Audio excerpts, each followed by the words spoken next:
I've had to turn my attention beyond our own world, to other teams, other heroes. The Avengers, a group not unlike the Justice League, fighting for the same principles. But should they falter, here are the contingencies. Captain America, Steve Rogers, a super soldier with a virtually indestructible shield.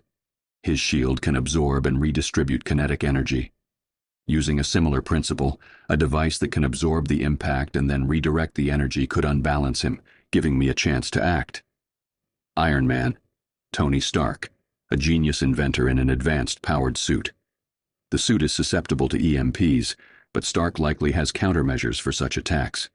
Instead, I've been developing a virus that can infiltrate his AI systems, effectively blinding him and disabling his suit's weapons. Thor, the Asgardian god of thunder, with a hammer that only he can lift. Forcing him to expend his energy, perhaps in a prolonged battle against an army of robotic drones, could weaken him. Simultaneously, an engineered disruption to the Earth's magnetic field could interfere with Mjolnir's trajectory.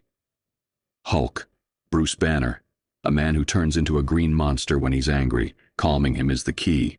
I've synthesized a gas that, when inhaled, triggers the body's parasympathetic nervous system, promoting relaxation.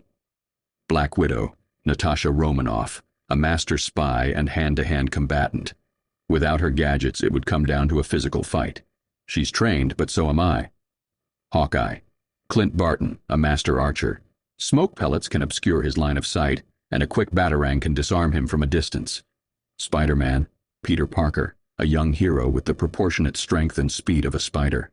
His spider sense gives him a near-perfect defense, but if I could replicate the frequency of his spider sense, I could potentially overload it, causing temporary disorientation. Ant-Man, Scott Lang, a man with the ability to shrink and communicate with ants. A high-frequency sound emitter could disrupt his communication with ants, while an energy field could prevent him from shrinking. Vision, an android with a mind stone that gives him density-altering powers. His control over his density makes him difficult to affect physically. However, I've theorized that an inverse tachyon pulse could disrupt the energy of the Mind Stone, temporarily destabilizing Vision's form.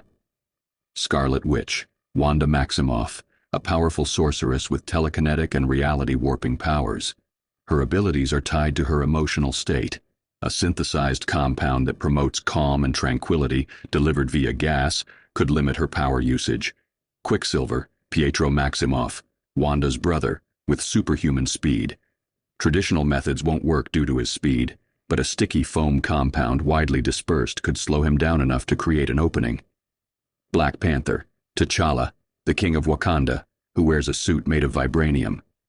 The suit absorbs kinetic energy, making physical strikes useless. However, I've hypothesized that a sonic weapon, operating at a frequency that vibranium can't absorb, could disorient him. Falcon, Sam Wilson, a skilled soldier with a flight suit. His mobility in the air is his strength. A net launcher with weighted edges could potentially ground him, and a swift application of an electric shock could disable the electronics in his wings. Winter Soldier, Bucky Barnes, a brainwashed assassin with a metal arm. His arm is his primary weapon.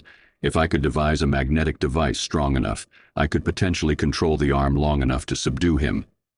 Captain Marvel, Carol Danvers, a former pilot imbued with cosmic energy. Her power levels are off the charts.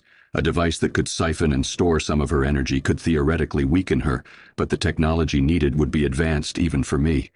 Doctor Strange, Stephen Strange, a sorcerer who can manipulate time and dimensions.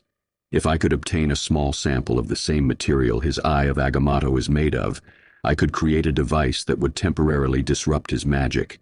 These are not plans I wish to use, but ones I hope to never need. They're protectors of their world, not threats, but preparedness is key, to save, not to harm.